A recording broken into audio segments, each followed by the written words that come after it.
Kalau misalnya berbicara soal pergerakan mahasiswa, Iya. pemerintah ini ataupun oligarki per hari ini juga lagi-lagi ingin meredam pergerakan mahasiswa. Entah itu bagaimana caranya. Contoh, sudah masuk ke sektor kampus, sektor pendidikan juga sudah dipolitisasi, sudah dikomersialisasi.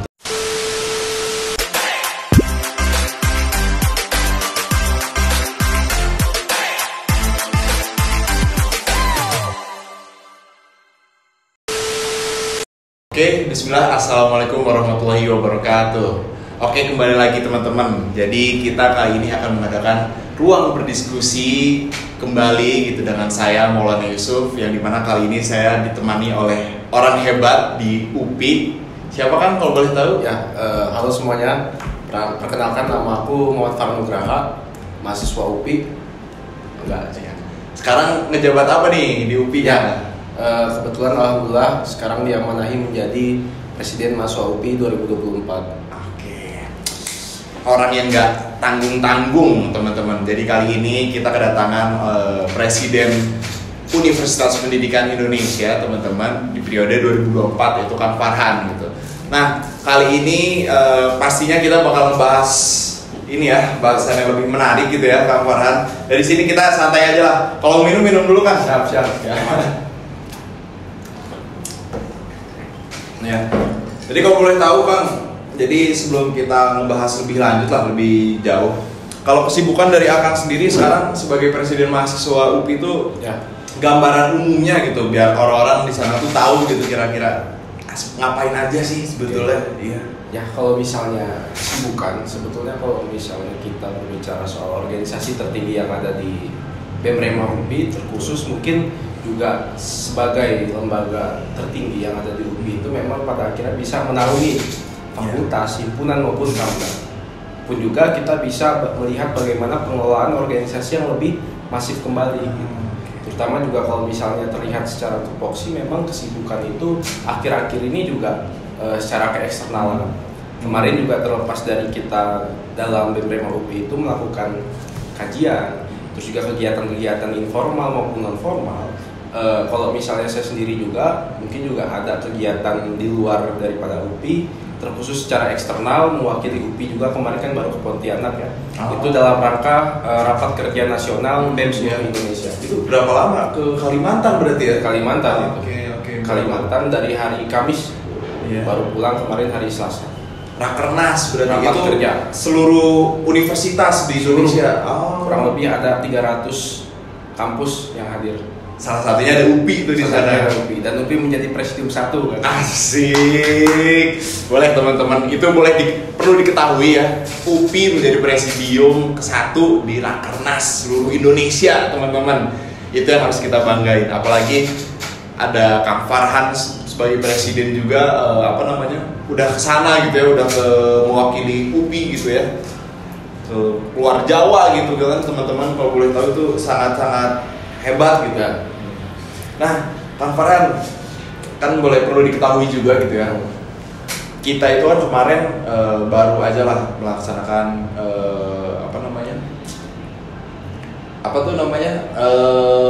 Kajian. presiden pelantikan presiden gitu kan.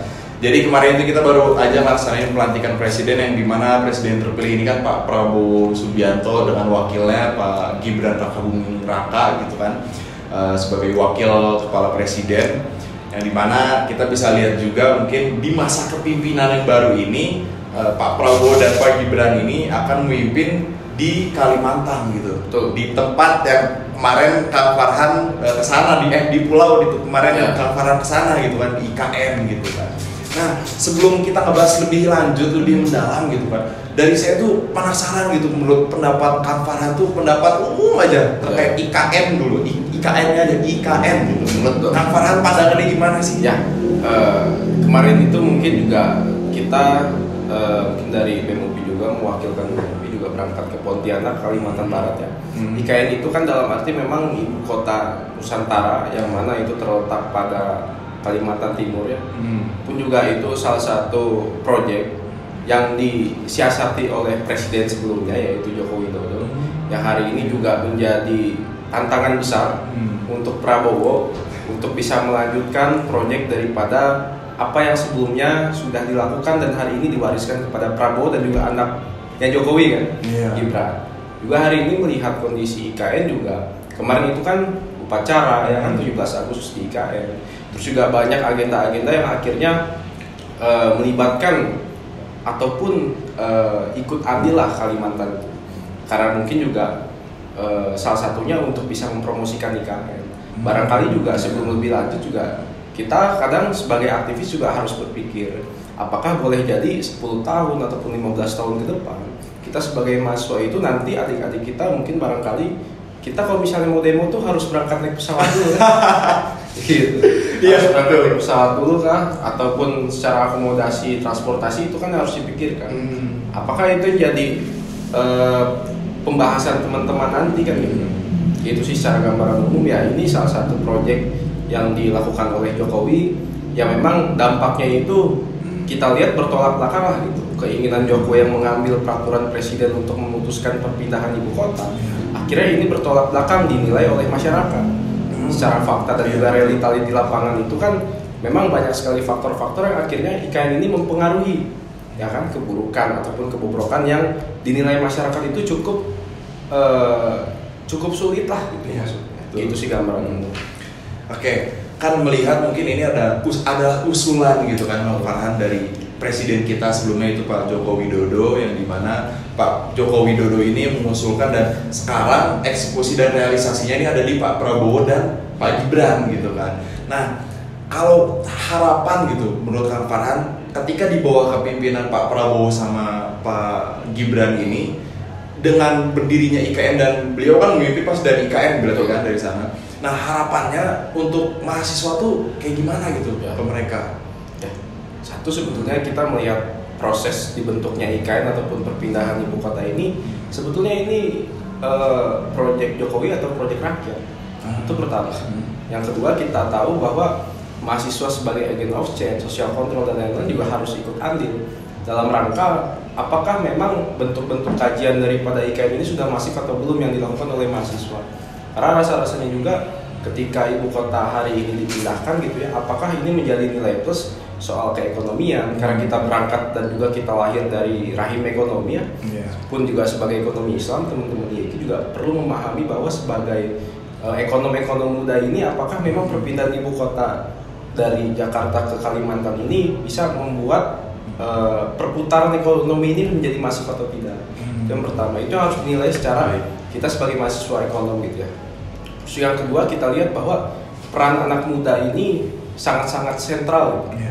Melihat bahwa apakah mahasiswa hari ini masih melek atau tidak.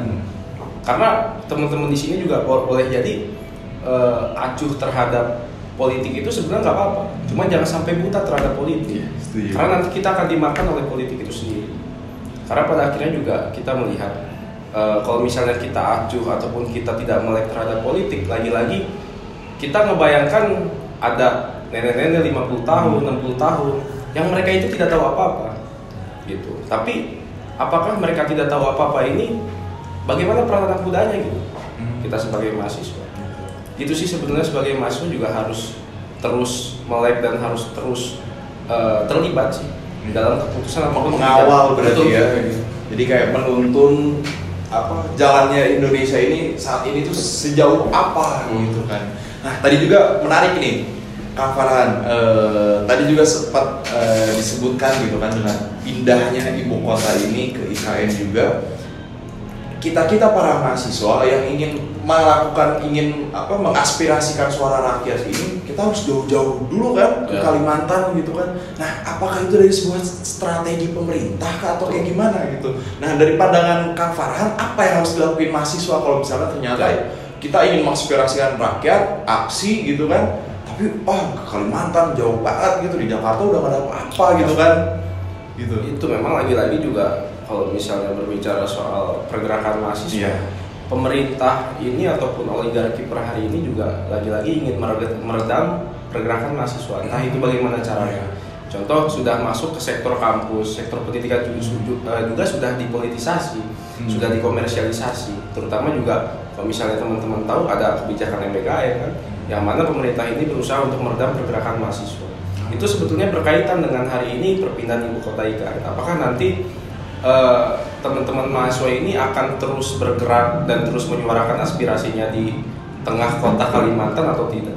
Itu yang menjadi PR bersama. Ketika memang ada aksi nasional, kita harus berangkat dulu kan jauh-jauh ke Kalimantan. Beda sama di Jakarta kan? Iya, betul. Gitu. Terus juga kalau misalnya memang kebijakannya itu dibalikin lagi, ya artinya kita akan terus bergerak, kita akan terus ada dan berlipat ganda di tiap-tiap daerah. Terus kita melakukan eskalasi aksi, terus juga kita melakukan semangat perjuangan untuk ya pergerakan masuk di tiap-tiap daerah. Terlebih ketika memang ada peristiwa ataupun fenomena yang secara skala nasional, kita mau nggak mau harus berangkat gitu. Untuk berangkat ke IKN kan betul strategi pemerintah memang pada akhirnya bisa meredam pergerakan mahasiswa. Setuju, betul. Kan kemarin juga Kang Farhan sempat ke Kalimantan ya, ke Pontianak. Itu kalau boleh tahu apa ya, kayak euforia mahasiswa yang ada di Kalimantan itu sejauh apa sih dia tuh kayak apa namanya, semangat juga kah atau sama gitu sama kita di Pulau Jawa? Ini sebetulnya yang dilakukan ataupun yang mewakili aspirasi teman-teman Kalimantan kemarin juga sempat ngobrol banyak. Sebetulnya juga mereka ini jauh lebih sakit daripada kita lah, jauh lebih berdarah-darah daripada kita yang ada di sini. Terutama juga teman-teman di sana juga akhirnya berusaha untuk sama-sama melakukan eskalasi perjuangan yang lebih besar di tengah kota Kalimantan yang panasnya itu mungkin cukup terik di sana kan. Gitu. Terlebih juga melawan tindakan represif yang dilakukan oleh para aparat di sana, pun juga tindakan-tindakan yang akhirnya sangat-sangat merugikan mahasiswa di sana. Tapi terlebih semangat perjuangan dan juga api eskalasi aksi di sana itu tetap masif memang Kalimantan, dan mereka itu cukup sulit untuk bisa mengakses yang ada di tengah-tengah kota seperti kita di sini yang dekat dengan pusat, mungkin katakan gitu. Gitu sih. Berarti untuk walaupun dia berdarah-darah tapi mereka tetap api perjuangannya juga masih ini ya.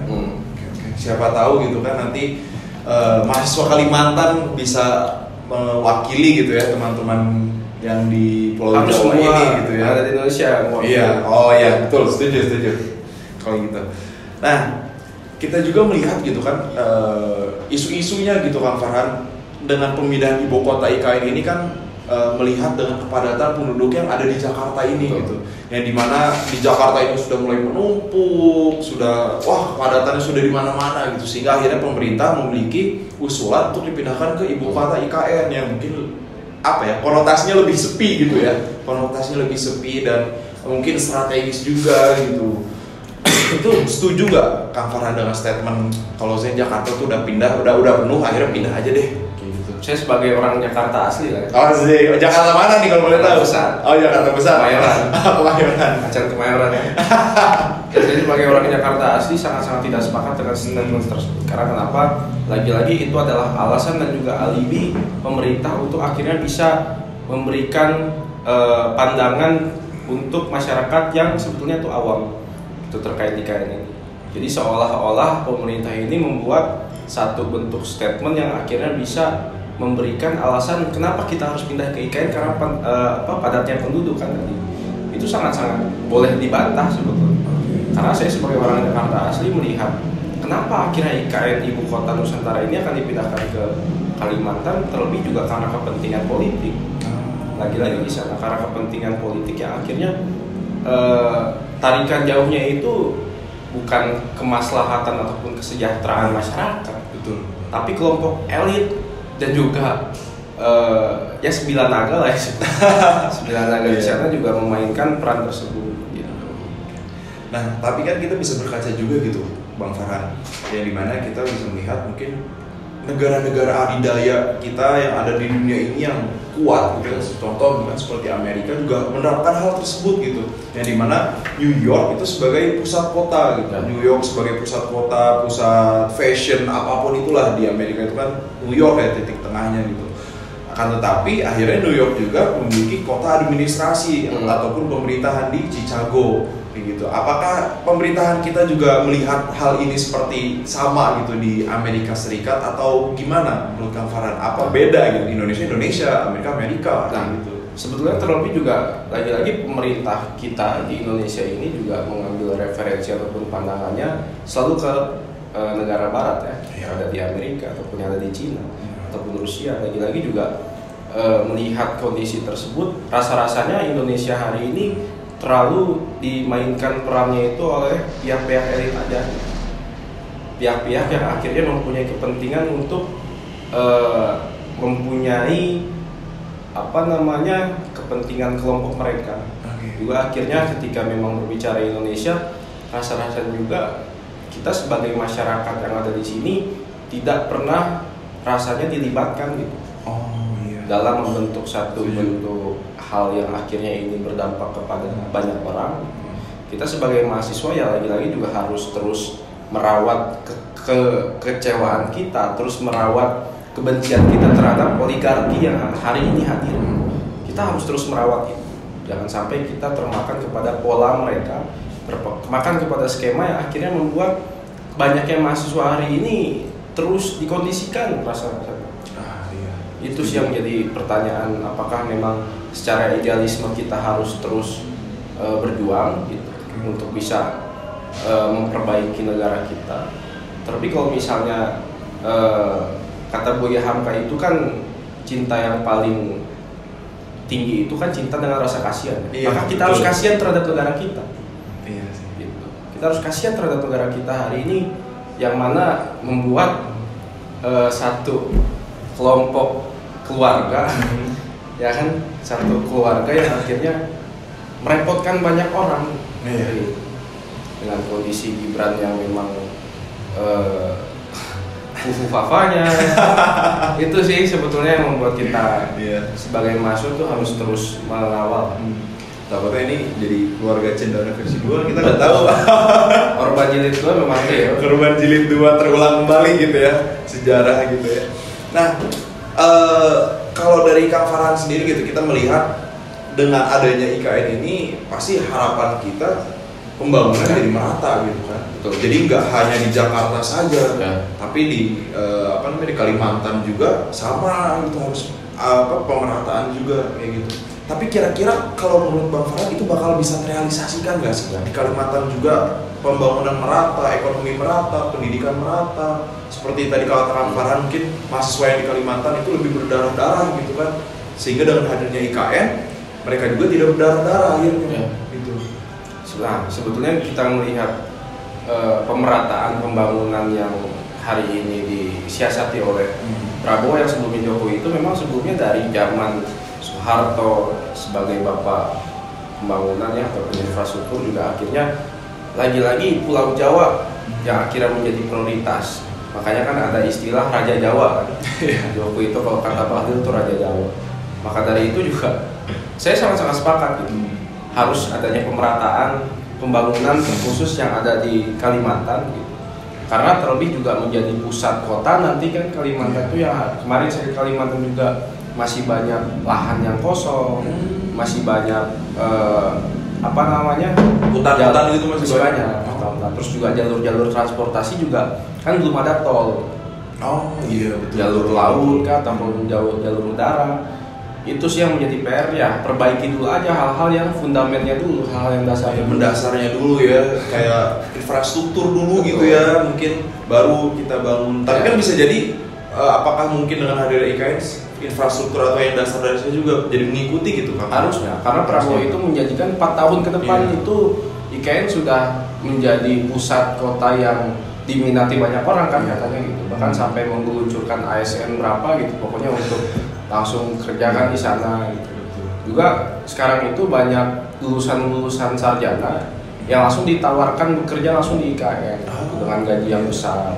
Itu kan yang menjadi promosi tertentu gitu untuk orang-orang di luar kota untuk datang ke pusat IKN tersebut. Gitu. Berarti nanti ke depan itu juga bakal ada pemerataan dong kan? Harus pemerataan yang dimana kan kalau dulu mah peribahasa gitu ya, orang-orang dari luar Pulau Jawa gitu, kayak mungkin orang Sumatera, orang Kalimantan, orang Papua gitu ya, kayak nyari kerja di mana?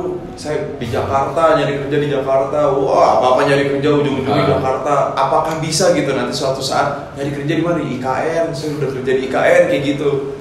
Kira-kira bisa nggak sih? Sangat-sangat bisa, cuman tidak dalam waktu dekat ini. Iya. Tidak dalam 5 tahun ataupun 10 tahun. Bahkan saya kira 20 tahun, 30 tahun ke depan itu yang menjadi realitanya sih sebetulnya. Karena kenapa? Karena dilihat secara kesiapan sumber daya, secara kesiapan hari ini pemerintah apakah serius mengawal ataupun menangani IKN tersebut. Karena kan juga kita tahu bahwa Prabowo ini hanya meneruskan, bukan menseriuskan. Waduh, iya betul. Kenapa akhirnya Jokowi ini kemarin berpihak ke Prabowo? Ya salah satunya punya kepentingan untuk mewariskan si proyek tersebut. Karena kan tidak akan mungkin ketika diwariskan ke musuh politik kan. Karena bakal di gimana kan nantinya. Contoh kayak misalnya zaman SBY itu kan ada Hambalang yang dulu mangkrak. Itu sih sebetulnya kenapa Jokowi ini bagi saya cukup cerdik sih dalam permainan ataupun skema. Dia akhirnya melihat secara visioner bahwa dia menaruh anaknya kan dalam pasangan dengan Prabowo. Itu sih cerdiknya di sana gitu, si Raja Jawa ini. Iya. Tapi mungkin saya pengen tahu juga nih kan, apa mungkin Pak Jokowi ini setidak percaya gitu apa dengan orang lain sehingga mereka itu Pak Jokowi ini menaruh anaknya gitu di keberlanjutan sekarang presiden ini, atau gimana sih kira-kira kalau menurut Bang Farhan? Kita lihatlah bahwa apakah Indonesia hari ini terjadi politik dinasti atau tidak? Ya betul. Kenapa? Karena ya keberlanjutan anaknya menjadi wakil presiden. Nah, kalau menurut aku tuh hari ini Jokowi tidak menerapkan politik dinasti karena mau nggak mau Gibran itu dipilih sama rakyat. Oh iya. Ya kan, kalau politik dinasti itu kan ketika jadi rajanya langsung diturunkan langsung secara sepihak. Iya betul. Tapi salahnya Jokowi adalah mengotak-atik aturan yang ada di ataupun konstitusi yang ada di MK pada saat itu. Salahnya di sana. Karena dalam filsafat hukum itu yang tertinggi dalam hukum itu adalah etika.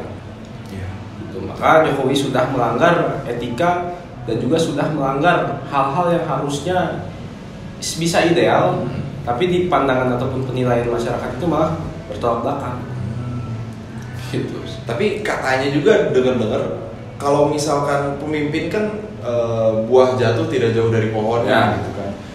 Apakah sama gitu mungkin Pak Gibran ini juga nanti ke depannya gitu ya 2040 atau seperti apa sama kayak Pak Jokowi ini akan mengotak-atik dan masuk ke dalamnya juga atau gimana? Kalau ramalan Bang Farhan sendiri gitu. Sebenarnya jangankan Gibran, Jan Etes juga nanti bakal ya udah punya cita-cita ya. Itu kan.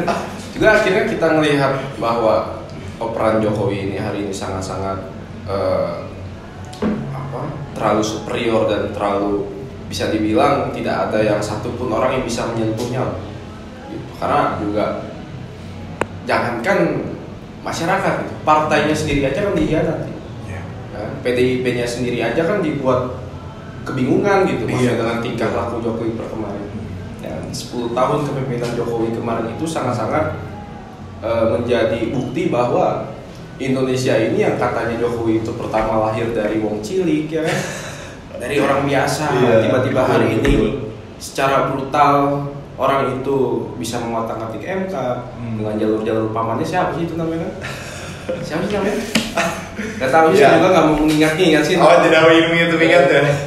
Itu sih, jadi kalau saya lihat kepemimpinan Prabowo hari ini ya dengan berlandaskan hari ini banyak menteri yang muncul dari latar belakang militer, banyak juga orang-orang yang memang menjadi pilihan tepat lah gitu. Terkhusus juga karena koalisi gemuk, ya kan.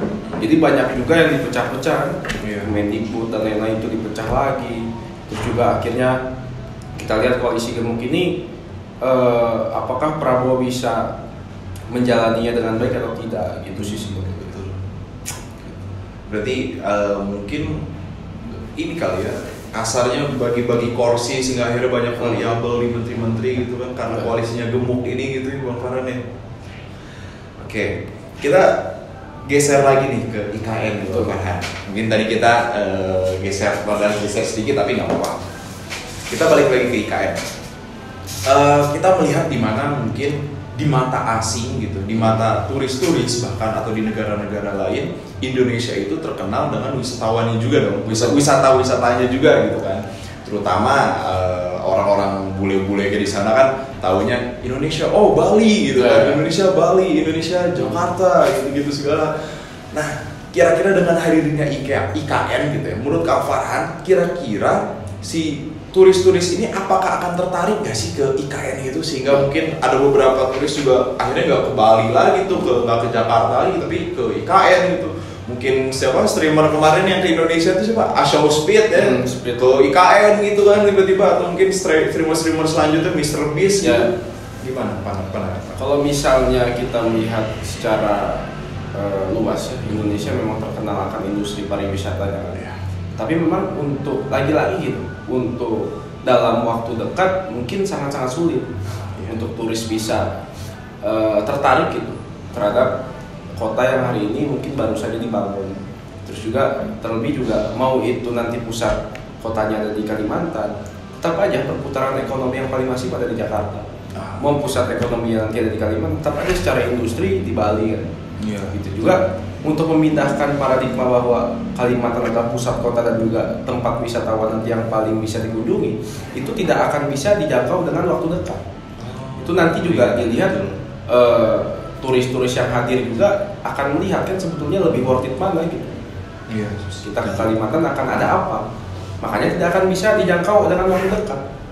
Gitu. Mungkin barangkali 20-30 tahun lagi gitu. Kalau sekarang mungkin nilai jual di Kalimantan apa sih? Itu dia. Gitu ya.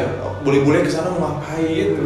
Tapi mungkin bisa jadi juga karena bule-bule itu udah sibuk dengan perkotaan gitu ya, sehingga pengen ke Kalimantan, pengen lihat hijau-hijau gitu kan, jadi pengen ke hutan gitu ya, atau gimana gitu.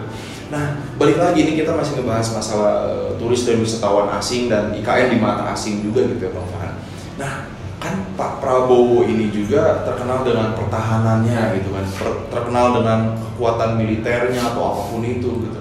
Nah, kalau Indonesia ini kita pindahkan ke IKN gitu kan, untuk strategi militer atau apapun itu kan di IKN itu di Kalimantan ini kita berdekatan dengan banyak pulau gitu, Bang Farhan, dekat dengan Malaysia, Brunei. Itu kalau dari kata Bang Farhan sendiri itu gimana tuh dengan pindahnya ke IKN, pertahanan kita bisa makin kokoh kah atau kayak gimana gitu? Ya, balik lagi sebenarnya Indonesia memang secara militeristik itu sudah terkenal dan juga apalagi di bawah naungan kepemimpinan Prabowo, ya memang latar belakangnya militer ini sudah tidak diragukan sebetulnya. Kalau berbicara pertahanan pun juga secara kementerian pun juga secara struktural, bahwa aparat mau itu kepolisian ataupun TNI hari ini yang hadir secara pertahanan bagi saya sangat-sangat kokoh. Ketika melihat IKN ini berada di pinggir-pinggir daripada negara-negara asing, itu juga membuat bahwa menjadi tantangan besar nanti. Karena masih banyak hari ini di Kalimantan itu produk ataupun barang-barang yang masuk tanpa cukai. Oh, di Kalimantan masih ada itu. Oh iya. Masih ada itu barang-barang yang masuk tanpa, contoh kayak misalnya kita bikin email itu kan ketika iPhone Inter ya, itu kan harus ngurusnya itu kan harus melewati cukai gitu ya. Nah, itu masih ada yang bisa dijangkau sama orang-orang sana, ya akhirnya membuat bahwa pertahanan kita ini masih renggang kan. Iya, betul. Itu secara administrasi, secara birokrasi itu masih diragukan. Gitu. Apakah ini menjadi tantangan besar ke depannya kan sebetulnya? Masih banyak itu sebetulnya. Email iPhone aja bisa masuk, gimana barang-barang, mungkin barang-barang pertahanan atau apapun itu gitu ya. Iya, serem juga, benar setuju deh. Iya. Nah, terakhir nih Bang Farhan, saya sebetulnya jujur ya pengen ngebahas lebih lama lagi gitu Kang Farhan gitu. Mungkin takutnya ngeganggu Kang Farhan juga nih, waktunya sibuk padat gitu kan jadwalnya gitu kan. Jadi pengen bahas lagi. Terakhir deh Kang Farhan, saya pengen tahu juga gitu harapan yang besar gitu kan dengan IKN ini, nantinya akan berkembang di Indonesia emas katanya kan di 2000 berapa? 2045 ya, 2045 katanya kan Indonesia emas di 2045, dan akhirnya nanti kita mungkin anak-anak kita gitu ya yang memegang teguh tumbuh sebagai mahasiswa ini gitu. Nah, harapannya untuk mahasiswa yang akan datang gitu ketika IKN ini sudah menjadi pusat ke sana gitu, di sana. Sebagai mahasiswa gitu di depannya kayak gimana kira-kira? Ya, satu menanggapi tadi yang pertama, tidak ada kata terganggu kalau misalnya untuk himpunan YI kan. Iya, betul. Yang kedua, melihat harapan yang hari ini ke depannya mungkin ya teman-teman mahasiswa untuk keterlibatan terhadap dunia politiknya itu harus segera diluaskan kembali. Terlebih juga tadi yang saya bilang bahwa kita tidak, kalau misalnya acuh tidak apa-apa, cuma jangan sampai buta terhadap politik. Karena kita akan terus dimakan oleh politik. Nah, juga melihat harapan bahwa mahasiswa per hari ini juga jangan sampai tergerus akan kondisi yang memang ini sudah dimainkan perannya ataupun strategi daripada pemerintah. Gitu. Jangan sampai orientasi kita mengedepankan hal yang material. Orientasi kita sebagai mahasiswa juga melupakan peran dan fungsinya. Gitu. Social control kan, again of change dan lain-lain. Itu yang menjadi tantangan besar bagi kita sebagai anak muda, karena melihat historis pergerakan mahasiswa itu kan memang dimulai dari tahun 1908 ya kan? Iya, betul. Dari Budi Utomo, 1928 Sumpah Pemuda, 1945, 1966, 1998 sampai hari ini tuh mahasiswa harus terus terlibat sebetulnya dalam melawan rezim kebobrokan pemerintah. Kalau dulu kita melawan penjajah, sekarang penjajahnya itu ada di dalam negara kita sendiri kan. Harapan besarnya terhadap kota IKN kedepannya, ibu kota Nusantara ini ya terus memang ketika mau mensejahterakan rakyat itu juga rasa-rasanya harus bisa mementingkan kebutuhan rakyat. Karena Asyariati kan pernah bilang kan, mustahil kita bisa membangun surga di dalam dunia kalau kita tuh nggak tahu gitu kebutuhan dan juga kepentingan rakyat itu kayak gimana, nggak akan bisa. Nah, itu yang menjadi tantangan besar sebagai Presiden Prabowo ini, harus mampu gitu turun ke bawah secara grassroots ya kan, melihat lagi-lagi mahasiswa yang hari ini hadir harus terus merawat kebencian dan juga kekecewaan mereka terhadap oligarki dan juga rezim, mau itu di Jokowi sebelumnya ataupun Prabowo hari ini. Jangan sampai terafiliasi. Ya, jangan sampai kita sebagai mahasiswa itu tertunggangi ya, oleh gerakan-gerakan yang akhirnya ini menjadi lunturnya idealisme mahasiswa itu kan ketika gerakan kita itu sudah ada yang menunggangi gitu. Iya, setuju, betul. Ya kan? Itu yang menjadi PR sih sebetulnya. Jangan sampailah ke depannya kayak gitu. Ya, mungkin sebelumnya itu kayak sebelum dari orang lain itu dari kita sendiri gitu ya. Dari kita sendiri, terus masing-masing orang tuh harus punya kesadaran masing-masing gitu, jangan mau sampai kayak disuruh-suruh atau apa kayak gitu kan. Setuju Kang Farhan. Ya, udah gak kerasa, udah sekitar ada beberapa menit ya, ada waktu yang lumayan panjang juga gitu ya. Sebetulnya dari saya juga, mungkin Kang Farhan juga ingin banyak ini menyampaikan lagi, saya lihat juga mungkin ya. Kira-kira terakhir deh dari Kang Farhan, ada closing statement gak nih buat teman-teman di sana yang nonton gitu kira-kira? Intinya kita harus terus merawat kebencian kita terhadap oligarki dan jangan sampai kita lagi-lagi kita terus termakan dan juga tergerus idealisme kita oleh pemerintah yang sudah mengecewakan pendahulu-pendahulu kita. Karena kita sebagai generasi muda hari ini yang katanya nanti akan menjadi generasi emas 2045, kita sudah diwariskan kepada pendahulu kita, aktivis-aktivis sebelumnya ya kan, tahun 98 yang sudah berjuang. Karena lahirnya orang-orang jahat itu karena ada orang-orang baik yang diam. Oh iya, betul. Itu sih Pak. Jangan sampai ya teman-teman, generasi emas ini jadi generasi cemas gitu kan. Kabarnya harus benar-benar emas, jangan cemas. Gak apa-apa kalau gemas mah gak apa-apa. Presiden kita juga gemas ya. Aduh. Ya mungkin itu aja Kang Farhan. Terima kasih banyak udah mau menyempatkan waktunya gitu ya untuk hadir, udah jauh-jauh mungkin dari UPI gitu, udah pengen ke tengah kota gitu kan. Aman. Ya. Paling gitu aja. Terima kasih teman-teman buat yang di rumah dimanapun kalian berada yang nonton video ini gitu ya. Kali ini terakhir sama Kang Farhan dari kita dari Departemen Sosial dan Politik pada program kerja kita Ruang Berdiskusi atau yang disebut Rubik gitu teman-teman. Mungkin cukup sekian dari kita, akhir kata Billahi taufik wal hidayah. Wassalamualaikum warahmatullahi wabarakatuh. Waalaikumsalam.